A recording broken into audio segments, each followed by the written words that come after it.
Bismillah, assalamu alaikum rahmatullahi wa barakatuh, everybody. Ramadan Mubarak. May Allah subhanahu wa ta'ala accept our fasting and our extra good deeds and extra prayers of worship. Ameen. Now, like every other Ramadan in the past, I had a list of goals and I was super motivated and felt like because, the time of fasting is a little bit less than usual, than what I'm used to, I'm going to have a lot more energy to do all these things, and I'm not going to fall prey to, the lagging of time like I did in the past. This has happened so far.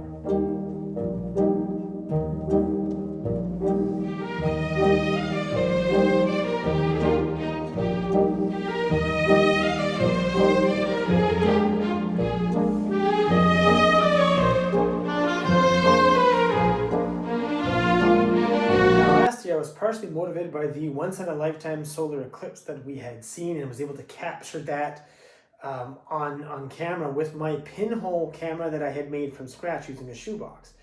This year, we happen to be in the time of Mercury's greatest elongation period. Because Mercury is the closest planet to the sun, it also orbits the sun the fastest, and that's what makes it really hard to see because it whips around the sun at about 17 kilometers per second faster than Earth does. And so because it's such a vanishing sight all year round, it's really hard to capture it. Now, if we get Mercury in the point of its orbit where it is farthest from the sun, then its orbital speed drastically slows down. And that would be this week. Now, there are two general types of Mercury's elongation. You have the eastern elongation, you have the western elongation, and what that means is there are two times in a day that we're able to see Mercury properly.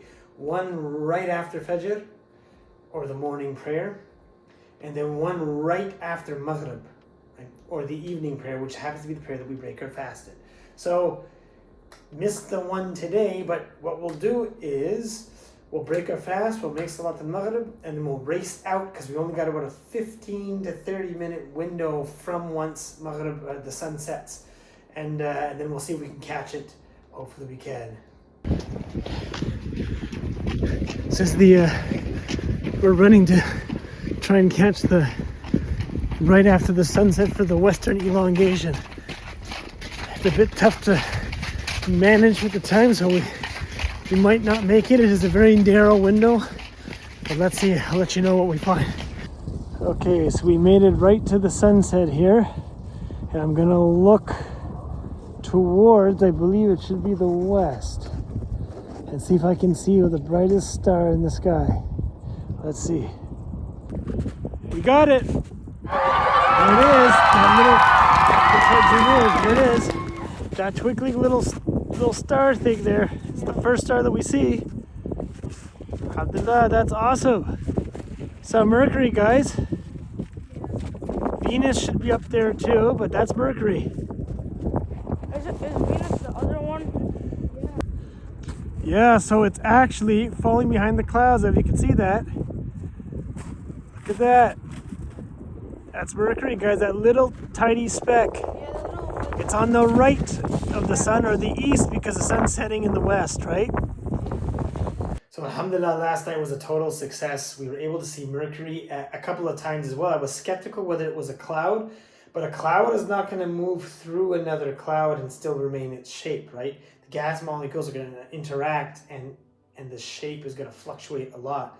So nice to see another rarity. Alhamdulillah, we're blessed with two scientific phenomenons in the Ramadan back-to-back, last year or this year.